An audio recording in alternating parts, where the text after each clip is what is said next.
Kyle, we'll talk about the present and how we cope in the present. Yeah. So Kyle, as I mentioned, um, I find that doing things that engage me in the present, like playing my guitar, taking a walk with my dog, seeing the beautiful, sunny landscape around me, help me to feel more calm and centered and balanced in these tumultuous times. Do you have similar things that you practice, similar activities that bring you a sense of calm and strength? And how do you use those to cope in the present moment? Something I'm really big on is family time. So I spend a lot of time with my family. Right now, it's kind of been different with the shelter in place in the Bay Area as well. But it's calling my parents a lot, texting them, checking in with my grandparents. I make sure to call them regularly. Also, something that's really important for me is I'm a coach, but I have my own coaches and I go to therapy. So that's really key. Jill, we just shared her comment. She hosts an amazing Assemble network that has been amazing. So it's where 12 or so people every month come together for 4 weeks and they connect and share in community. And the goal is really just to build networks. And we were doing this, Jill led this and started it over a year ago, I think 18 months ago, before COVID-19, before people were stuck in their homes. And now that people are stuck in their homes, it's a beautiful opportunity to connect with people without having to leave and build those connections. So you can message me for more information. But really, the key to all of this, for me at least, in my own recovery, is to one, really focus on routine and stay consistent. And then two, to not isolate myself, not to just say, oh, we're in a shelter in place, I'm not going to interact with people, but instead to go out and find opportunities, connect with people. Maybe not go outside all the time, but instead find things like Jill's Assemble Network, call my grandparents. On Monday, one of my mentors, she suggested we have a FaceTime lunch. So really finding different ways to engage with people and not just isolate. And I'm a huge introvert, so not letting all my introvert tendencies creep up during this time, because that can be a natural tendency. So those are some areas that have been helpful for me in my own recovery and staying present and grounded, especially in this really anxious time. It's great you stay so connected. I totally agree. That's important for me too. I think all of us will agree with that. So good. And not only do you need to care for yourself during this tumultuous time, as we all do, but as a career and life coach, I'm sure you have clients who are asking you for help and advice. And how do you advise your clients you work with, and how has your coaching evolved to help them during this pandemic? Yes. So a lot of the work I do is people reaching out. Almost every person who reaches out with me starts by asking about their resume. They say, Kyle, I need help with my resume. And then once I dig deeper and figure out what's going on, really it comes back to control. People focus on their resume because that's something they can control. They can edit it, spend 10, 20, 30, 100 hours editing their resume, their LinkedIn profile. And instead, I like digging deeper and saying, really, what's the real issue here? Is it your resume? Is it that you're stressed about, I don't know, the stock market and your retirement? Is it that you're worried you might get laid off? Is it that you already got laid off and you're panicking?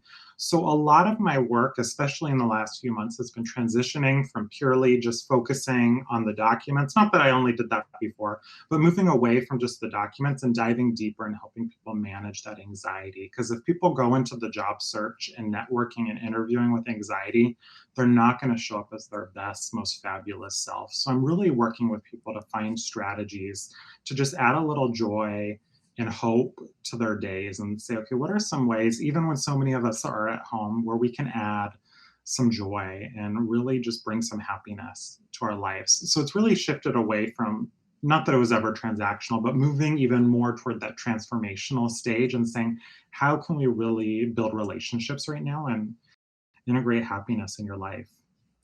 hmm Thank you, Kyle. That's excellent, and it's so important to remember to find joy in your time in your life. Yes. It's so easy to forget that, when we're so caught up in work and worried about watching the news and things like that. So thank Mhm. you for that reminder. Of course. And I see we have some questions coming up from the audience. We'll get to those in just a minute after Denise's turn here, and so sit tight. Denise, thank you so much again for being here and sharing your experience. Your research has revealed that our memories are fluid, meaning they can shift over time based on the meaningful experiences that we have.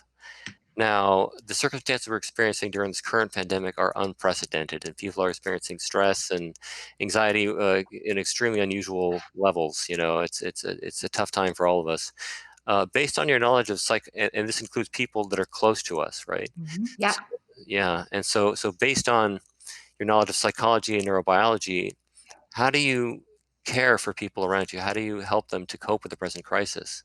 Yeah, such a great and important question. So, coming from the research side, as someone who studies stress and anxiety, one of the most reliable ways to induce stress, anxiety, symptoms of depression is one, social isolation, two, unpredictability, three, sleep deprivation.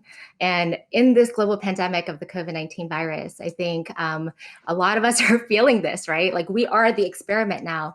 Um, and so I would say some real practical tips to try to mitigate some of the stress and anxiety caused by the circumstances of this pandemic is yes, to while you're socially distancing, but no to social isolation, right? So what Kyle said, reach out to somebody, make a phone call, get on Zoom and have some virtual hangout time.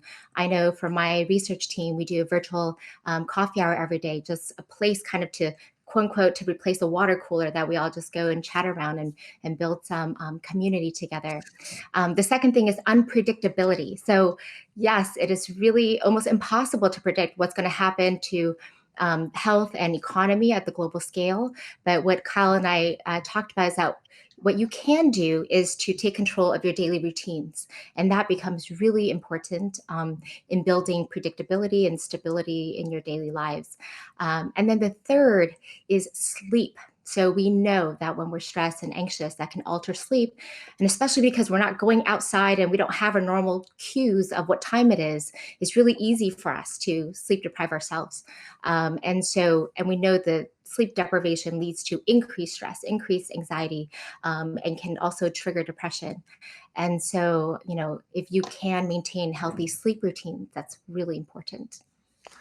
Thank you, Denise. Those very wise words and based in science too. So thanks so much for Yeah. those tips. And yeah, I went to bed early last night. Well, if you count 10 as early, that's Yeah, a pretty good time. And Mhm. and then I got up this morning at a good time too. But I think that yeah, it helps me to get up, like you say, get out of bed, take off your pajamas, put on your clothes, and get yeah, ready for the day. And it seems so Mhm. much more pleasant to do that when you've had a good night's sleep. And absolutely. feel a much better day than I do when I don't get that much sleep. Thank you. Thank you. So Kyle and Denise, what are the few main points you'd like to reiterate so people remember them about caring for yourself and others during the present moment? You go first, Kyle. Yeah, so what comes to my mind is to really recognize that we're humans at the end of the day and that we're people at the end of the day, and to provide some patience for yourself and recognize, you know what, this is a difficult time. And I love what Denise said, this new normal. I think not only when dealing with trauma that makes sense, but also dealing with COVID-19, and that Mm. the new normal is what we may have to accept. One of my friends recently, she was on, has a podcast called Two Quick Things. You can look it up.